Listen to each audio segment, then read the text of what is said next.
Hi, Michelle Glass here. Welcome back to another one of our Chapter 14, Lecture 14 videos. This episode is all about the limbic system.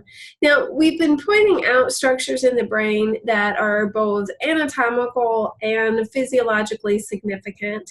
Here, in the case of the limbic system, this isn't something that's easy to just point to in the brain as saying it's here.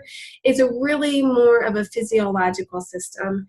It's a group of nuclei and tracts. Now let's remember that our term nuclei is referring to processing center in the central nervous system, and a tract is referring to information traveling, so a bundle of axons in the central nervous system.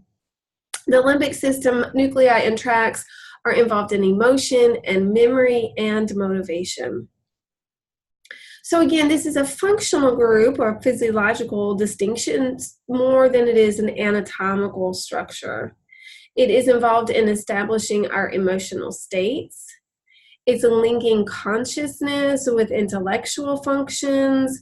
Let me go back and say it's linking consciousness and intellectual functions with unconscious autonomic functions of the brainstem. It's involved in our memory, storage, and retrieval, as well as our motivation. Okay, that's it for now.